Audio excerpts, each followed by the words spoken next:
புதுக்கோட்டை சட்டமன்ற தொகுதி அனைத்து நிர்வாகிகள் ஆலோசனை கூட்டம் 2 முறை சில காரணங்களால் தள்ளி போய் 3வது முறையாக வெற்றிகரமாக மாவட்ட கழக செயலாளர் வீரமணி அவர்கள் இந்த தொகுதி நிர்வாகிகள் கூட்டத்தை ஏற்பாடு செய்திருக்கிறார். இன்றைக்கு 26 தேர்தல் சம்பந்தமாக புதுக்கோட்டை தொகுதி நிர்வாகிகளுடன் கலந்து ஆலோசனை.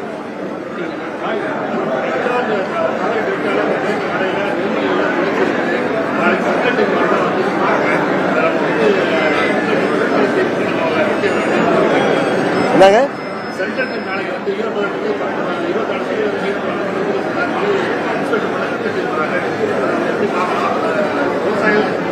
இல்ல, கடுமையான மழையில நல்ல விளைச்சல் இந்த முறை. ஆனால் விவசாயிகள் துன்பப்படுகின்ற அளவிற்கு அறுவடை செய்த நெல்லை எல்லாம் கொள்முதல் நிலையங்களில் கொண்டு கொடுப்பதற்கு முன்பே நிறைய நெல் மணியெல்லாம் நீங்க சொன்ன மாதிரி முளைத்தெல்லாம் இருக்கு. இது தமிழ்நாடு அரசாங்கம் கவனமாக இதில் செயல்பட்டு விவசாயிகளுக்கு ஏற்பட்டிருக்கின்ற இழப்பை சரி செய்கின்ற விதமாக செயல்பட வேண்டும் என்பதுதான் எல்லோருடைய விருப்பம். நாங்க வைக்க போற கோரிக்கை தானே, அதுதான் சொன்னேன். தமிழ்நாடு அரசாங்கம் சரியாக மத்திய அரச குழுவிடம் சொல்லி விவசாயிகளுக்கு உரிய நிவாரணம் பெற்றுத்தர வேண்டும் என்பதுதான், அதை மத்திய அரசாங்கம் நிறைவேற்ற வேண்டும் என்பதுதான் எங்களது கோரிக்கை.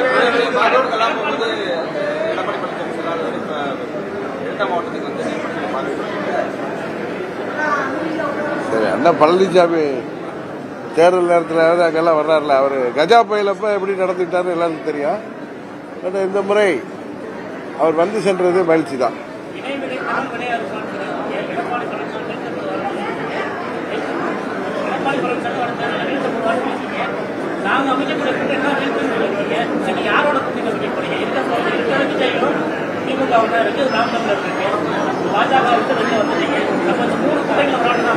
நான் அதை தாண்டி இன்னொன்று சொல்ல, அதை நீங்க வசதியா மறந்துட்டீங்கன்னு நினைக்கிறேன்.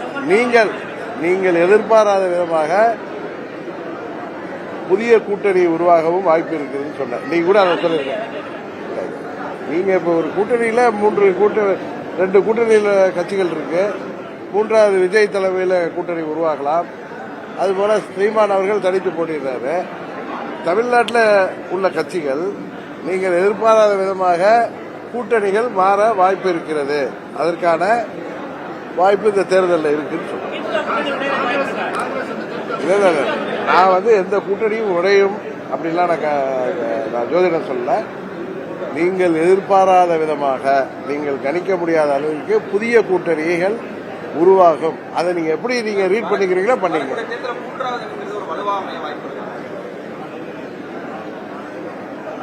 இல்ல, இந்த தேர்தலில்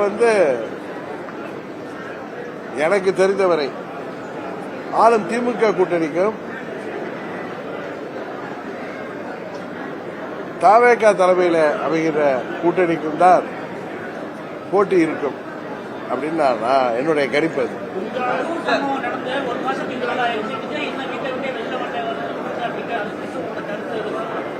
இல்ல, அவர்கள் எல்லாருமே புதியவர்கள் அரசியலுக்கு. விஜய் கட்சியில விஜய் உள்பட அங்க உள்ள நிறைய நிர்வாகிகள் கீழே வரைக்குமே எல்லாம் புதியவர்கள், விஜய் ரசிகர் மன்றத்தை சேர்ந்தவர்கள். அது இல்லாமல் புதிதாக அரசியலுக்கு வந்தவர்கள். இதே திரு விஜயகாந்த் அவர்கள் கட்சி ஆரம்பிச்சப்ப அவர் கூட மூத்த அரசியல் தலைவர் பண்ருட்டியார் அவர்கள் கட்சியில அவைத் தலைவராக இருந்தார். இவர்கள் கட்சியில் அது போல அவர்களுக்கு ஆலோசனை சொல்ல யாரும் இல்லாதது ஒரு காரணம் இருக்கலாம். இன்னொன்று, அவர்கள் இந்த கடுமையான விபத்துல மிகவும் மன வருத்தத்தில் அவர்கள் அமைதியாக கூட இருக்கலாம். பொறுத்திருப்போம். அதனால என்ன,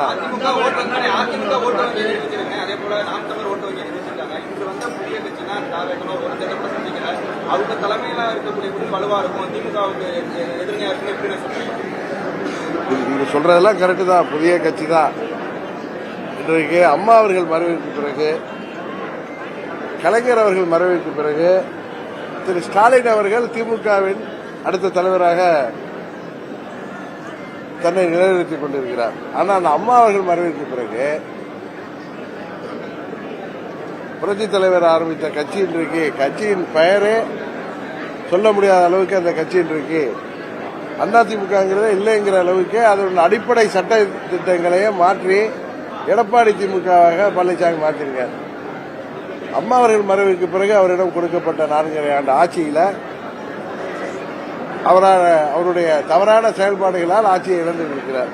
இன்னும் அரசியல் ரீதியாக தான் மட்டும் வாழ்ந்தால் போதும் என்று எல்லோரையும் அவர் புறந்தள்ளிவிட்டு இரட்டை இலை இருக்கிறது என்கிற ஒரு குருட்டு நம்பிக்கையில தன்னை முதன்மைப்படுத்திக் கொண்டு புரட்சி தமிழன் எல்லாம் பெயர் சூட்டிக் கொண்டு அவர் செயல்படுவது அவரது அனுபவம் அரசியல் நீண்ட நாள் அரசியல் இருந்தாலும் முதிர்ச்சியின்மையை தான் காமிக்குது. அதனாலதான் சொல்றேன், விஜய் அவர்கள் ஒரு திரு ரஜினிகாந்த் மாதிரி ஒரு உச்சபட்ச நடிகர், உச்ச சூப்பர் ஸ்டார். அவர் 30 ஆண்டுகள் சினிமாவில் ஒருத்தர் சூப்பர் ஸ்டாராகவே தன்னை நிலைநிறுத்திக் கொள்வதுங்கிறது சாதாரண விஷயம் இல்லை. எப்படி அரசியலோ அதுபோல்தான் சினிமாவும் ரொம்ப கடினமான ஒரு துறை. அரசியல்ல நீங்க ஒவ்வொரு நாளும் நீங்க உங்களுடைய செயல்பாடு இல்லைன்னா காணப்படும். ஒவ்வொரு தேர்தலிலும் அந்த கட்சியோ அந்த மனிதர்களோ சோபிக்கவில்லை என்றால் நீங்க அவங்களை கண்டுக்கவே மாட்டீங்க. அதுபோலதான் சினிமாவும் எத்தனையோ சூப்பர் ஹிட் கொடுத்த நடிகர்கள்லாம் காணாமல் போன இடத்துல இன்றைக்கு 50 ஆண்டுகளை தாண்டி திரு ரஜினிகாந்த், திரு கமல் அவர்கள் எல்லாம் இன்றைக்கும் அவர்கள் தான் உச்சபட்சத்தில் இருக்காங்க. அதுபோல திரு விஜய் அவர்கள், அஜித் அவர்கள் அதற்கு அடுத்த கட்டமாக எப்படி எம்ஜிஆர் சிவாஜிக்கு அப்புறம் ரஜினி கமல் வந்த மாதிரி இன்னைக்கு விஜய் அஜித் வந்திருக்காங்க. சினிமா உலகத்தில் கடுமையான போட்டிகளில் தன்னை நிலைநிறுத்திக் கொண்டிருக்கிற விஜய், நீங்கள் நினைக்கிற மாதிரி நான் ஏதோ விஜய்க்கு பிஆர்ஓவோ ஏதோ பார்க்கல. நான் ஒரு நீங்க கேட்கறீங்க அவரால் எப்படி முடியும் கேட்கிறப்போ ஒரு 30 ஆண்டு அரசியல் அனுபவத்தில் ஒரு மாபெரும் தலைவர் கூட 23 வயசுல இருந்து இருந்த அனுபவத்திலையும் இன்னொருவரை எந்தவித பொறாமையோ யார் மீதும் பயமும் இல்லாமல் ஒரு குடிமகனாக பார்க்கிற பிறகு ஒரு கட்சி தலைவர் என்பதெல்லாம் விட்டு விட்டு பார்க்கும் பொழுது அவர் ஒரு உச்சபட்ச நடிகராக பட்டி தொட்டியெல்லாம் ஒரு பெயர் தெரியும். குழந்தைகள் முதல் வயதானவர்கள் வரை விஜய் என்றால் தெரியும். அது அந்த ஃபெமிலியாரிட்டியா ஒரு அரசியல் ரொம்ப தேவையானது. அவர் இன்றைக்கு உங்க போல ஊடகத்தைச் சேர்ந்தவர்கள், சர்வே எடுக்கிற நண்பர்கள் எல்லோரும் சொல்வதே அவர் ஒரு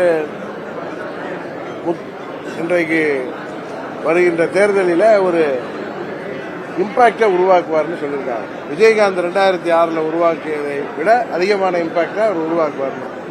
அதனாலதான் சொல்றேன், இன்னும் பல இடங்களில இன்றைக்கு சொல்கிறேன், ஏதோ நான் பழனிசாமி மேல உள்ள தனிப்பட்ட விரோதத்தில் சொல்லலாம். இன்றைக்கு பழனிசாமி இரட்டையில இருக்கின்ற காரணத்தினாலும் பணபலத்தால் தான் இன்னைக்கு அவரால் சுழன்று கொண்டிருக்கிறார்.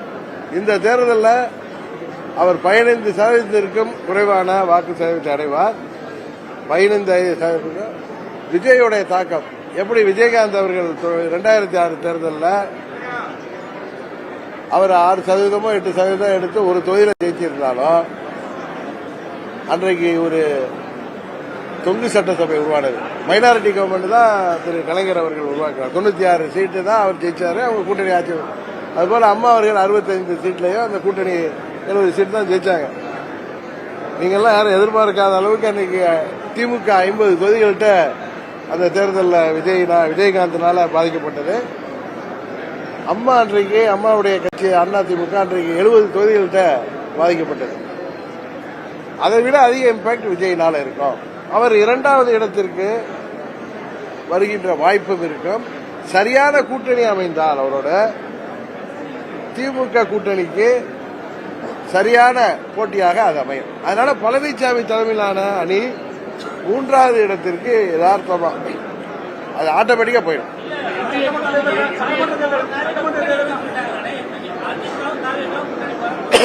யார் சொல்றாங்க? எடப்பாடி கொடியா காமிக்கலாங்க. விஜய் ஒரு சூப்பர் ஸ்டாரா அவர் வருமானத்தெல்லாம் திரையுலகத்தில் சூப்பர் ஸ்டாரா இருக்கிறப்பய அவர் தமிழ்நாட்டு மக்களுக்கு மாற்றத்தை உருவாக்கணும்னு தான் அவர் கட்சியை ஆரம்பிச்சிருக்காரு. விஜய் தன் தலைமையில தான் கூட்டணி அமையின்னு 2 மாநாடுகள்லையும் சொல்லியிருக்காரு. இன்னொன்று அவருடைய கொள்கை எதிரியாக பாஜகவையும் அரசியல் எதிரியாக திமுக சொல்லியிருக்காரு. அப்பெல்லாம் நீங்க கேட்டீங்க பழனிசாமி பத்தி ஒண்ணு தாக்கி பேசலன்னா அதுக்கு தான் இன்றைக்கு மதுரை மாநாட்டிலையும் பதில் சொல்லியிருக்காரு. அவருக்கு என்ன பழனிசாமி பத்தி தெரியாதா?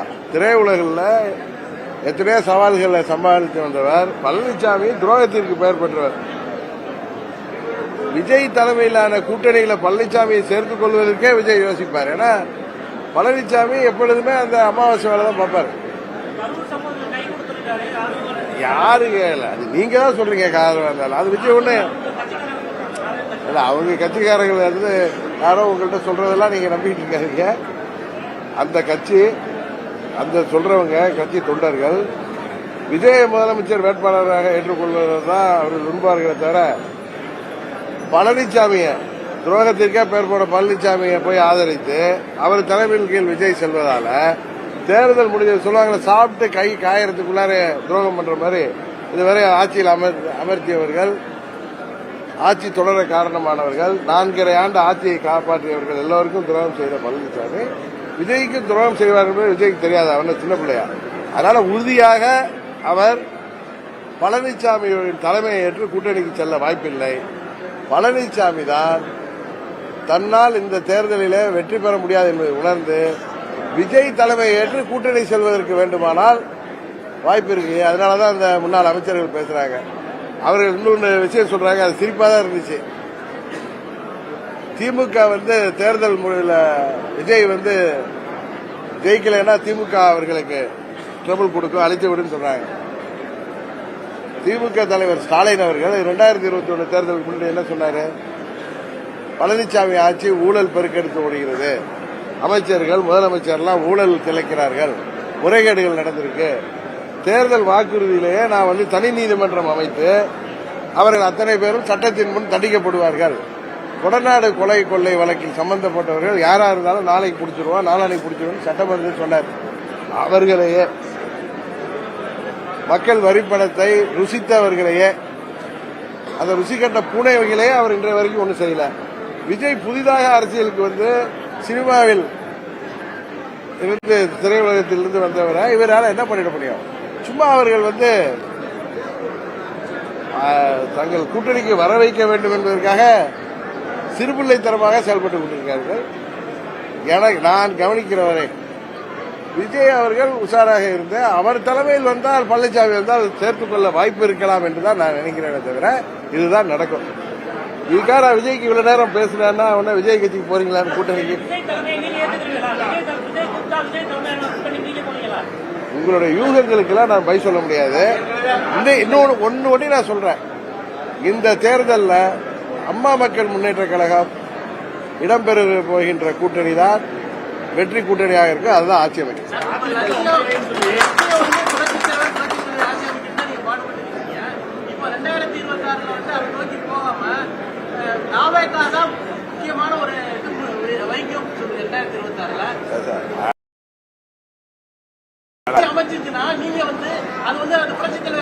இல்ல இல்ல இல்ல இல்ல அது கிடையாது.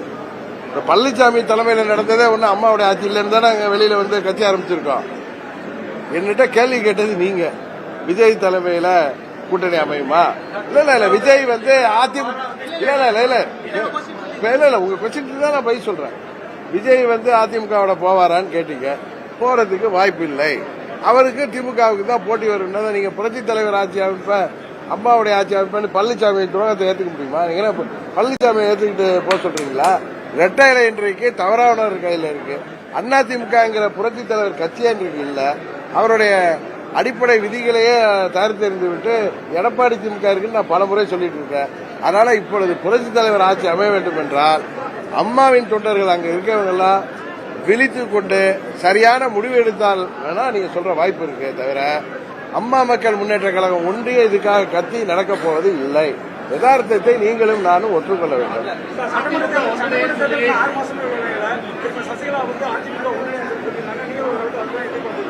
இல்ல இல்ல இப்பயும் நான் சொல்றேன், அதிமுக அம்மாவின் தொண்டர்கள் அதிமுகவை உருவாக்கணும் சார். அதிமுக எங்க இருக்கு?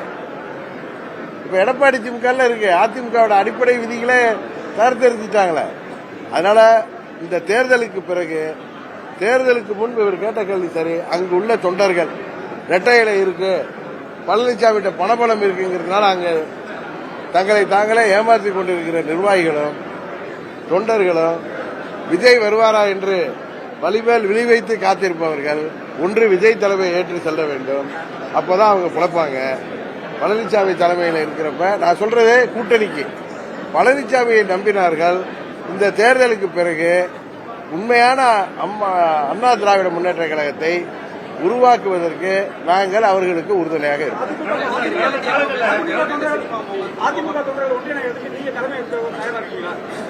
சார் நாங்க ஒண்ணு சாதாரண தொண்டர் சார். நான் ஒண்ணு தலைமையா இருக்குங்கிற அவசியம் எல்லாம் இல்ல.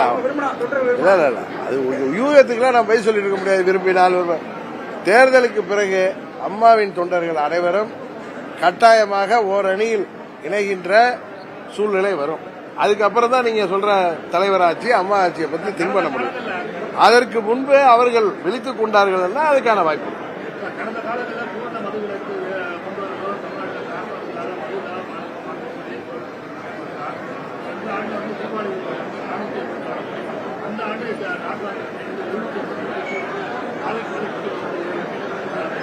அதான் அவங்க தேர்தல் வாக்குறுதிகளை நிறைய தான் காற்றில் பறக்க விட்டாங்களே. இப்ப நான் இப்ப சொன்னேன், பழனிசாமி ஊழல் செய்திருக்கிறார், அந்த அமைச்சர்கள் எல்லாம் ஊழல் செய்திருக்காங்க, அவர்கள் மீதுலாம் சட்டப்படி நீதிமன்றம் அமைத்து நடவடிக்கை எடுப்பாங்க, செய்யல.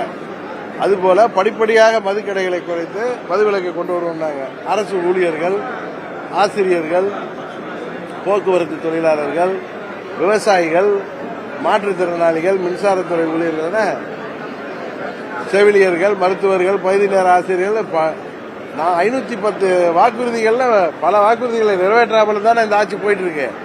ஆனால் இந்த ஆட்சிகள் இந்த வாக்குறுதிகள் நிறைவேற்றவில்லை என்றாலும் 24 பாராளுமன்ற தேர்தலில் தமிழ்நாட்டு மக்கள் அவர்களுக்கு தான் 39 தேதி வெற்றி வாய்ப்பை கொடுத்தார்கள். அதெல்லாம் மற்ற கட்சிகளாகிய நாம் எல்லாம் என்னன்னு பார்க்கணும்னு சொல்றோம்.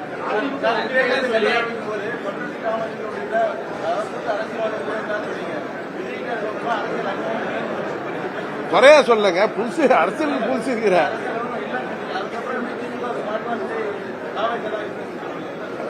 அரசியல் அனுபவம் இல்லாதனால நான் எந்த பாயிண்ட்டுக்கு போய் சொன்னா நீங்க இன்னொரு கேள்வி. அவர் என்ன சொன்னாரு, ஒரு மாதமாவதே விஜய் ஏன் இன்னும் வெளியில வரலன்னு கேட்டப்ப நான் சொன்னேன், அவருக்கும் அவரை சுற்றி உள்ளவர்களுக்கும் எல்லாம் அரசியலுக்கு புதியவர்கள், இது மாதிரி ஒரு விபத்து அவர்கள் கூட்டத்தில் நடந்ததுனால அதுல அந்த பாதிப்பு இன்னும் அதுல இருந்து மீண்டு வராம இருக்கலாம். அவருக்கு கூட பண்ருட்டியார் விஜயகாந்த் இருந்த மாதிரி யாரும் ஒரு ஆலோசகர் இல்லாத காரணமும் அதுக்கு ஒரு காரணமா இருக்குன்னு சொன்னார். அதற்கும் தேர்தல் அவர்கள் போட்டியிடும் பொழுது அவர்கள் கூட்டணி அமைக்கின்ற பட்சத்தில் அனுபவமிக்கவர்கள் கட்சிகள் அவரோட சேருகின்ற பட்சத்தில் அவர்கள் தொண்டர்கள் வழிநடத்தப்படலாம்.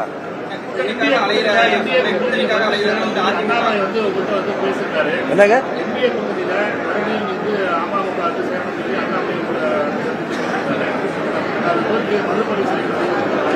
இல்ல அது பழனிசாமி, நான் தான் ஓப்பனா பல முறை சொல்லிட்டேன், கிளிப்புள்ள மாதிரி சொல்லிட்டு இருக்கேன். பழனிசாமி முதலமைச்சர் வேட்பாளராக பழனிசாமி தலைமையில என்டிஏ கூட்டணி இருக்கிற வரை அதுக்கு வாய்ப்பில்லை ராஜான்னு நான் பல முறை சொல்லிட்டு இருக்கேன்.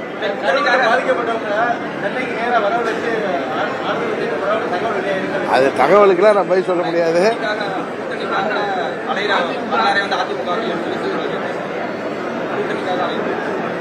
பழனிசாமி என்ன செல்வராஜுக்கு ஏதோ செலக்டிவ் அம்னீசியாவா என்னன்னு தெரியல, இல்ல டிவிலாம் பார்க்கலையா, நாட்டில் எனக்கு தெரியலையா. பழனிசாமி எங்க அவங்க கட்சிக்காரங்க கொடியை தூக்கிட்டு ஆடுறதுக்கு புலகாங்கித அடைஞ்சு பிள்ளையார் சொல்லி போட்டாச்சு, கூட்டணி உருவாச்சு தொண்டர்களையும். அது பழனிசாமிக்கு தெரியும் கூட்டணி விஜய் வரப்போறது இல்லைன்னு. தான் கூட இருக்கிற நிர்வாகிகளும் தொண்டர்களும் சுழந்து போயிருக்கிறதுனால அவர்கள் கையில் வைத்துக் கொள்வதற்காக இதை சொல்லிட்டு அலைகிறாரு. விஜய் அதுக்கு பதில் சொல்லிட்டாருன்னா அது முடிஞ்சு போயிடும்.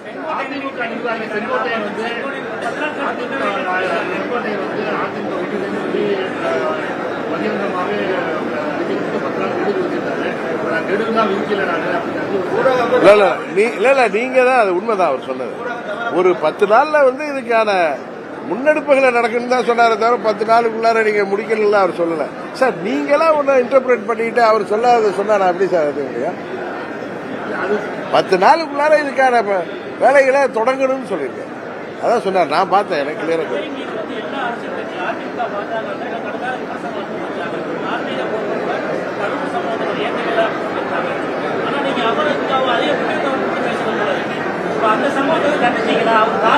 கிளியரா ஏன் சார் இதே திருச்சியில நான் நீங்க பத்திரிகையாளர் சந்திப்பு சொல்ல விஜய் இதுக்கு தார்மீக பொறுப்பு ஏற்கணும்.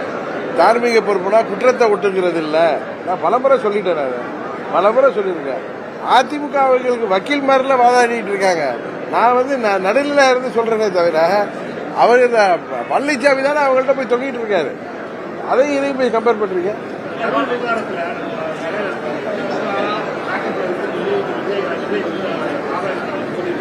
என்னங்க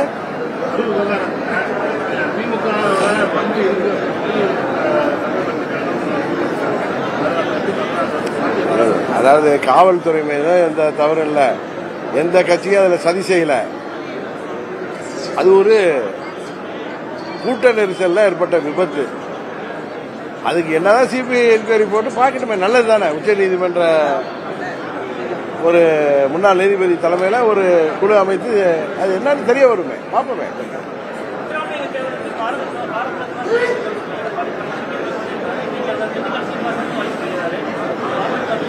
யார் இல்ல இல்ல, அதாவது கடந்த 40-50 ஆண்டுகளாகவே தென் தமிழ்நாட்டு மக்களின் விருப்பம், கோரிக்கை ஐயா தேவர் திருமகனார் அவர்களுக்கு பாரத ரத்னா விருது கொடுக்க வேண்டும். அது எங்களுடைய தேர்தல் அறிக்கையில 21 சொல்லியிருக்கோம். அதை நமக்கு அரசியல் ரீதியாக எதிராக இருக்கிறதுனால பழனிசாமி சொல்றதுனால அதை நான் ஒன்றும் தப்புன்னு சொல்லலை.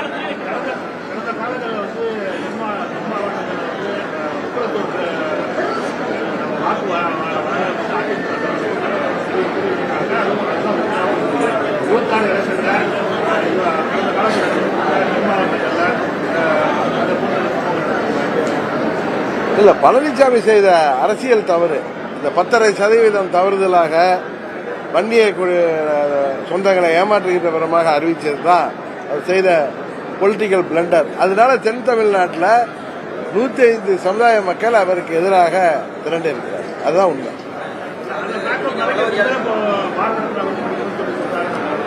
பாரத ரத்னா விருது மத்திய அரசு அறிவிச்சா கூட பழனிசாமி செய்த தவறை எப்படி மக்கள் ஏற்றுக்கொள்வார்கள்?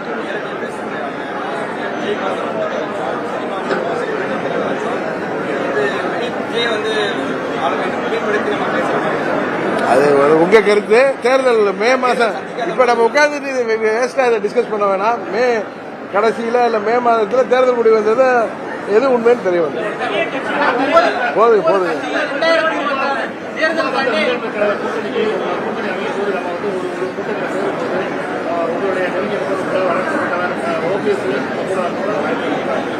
நாங்க 2 பேரும் கடந்த 2 ஆண்டுகளாக ஒன்றாக தான் பயணித்துக் கொண்டிருக்கிறோம். தேர்தல் நேரத்தில் உங்களுக்கு தெரிய வரும்.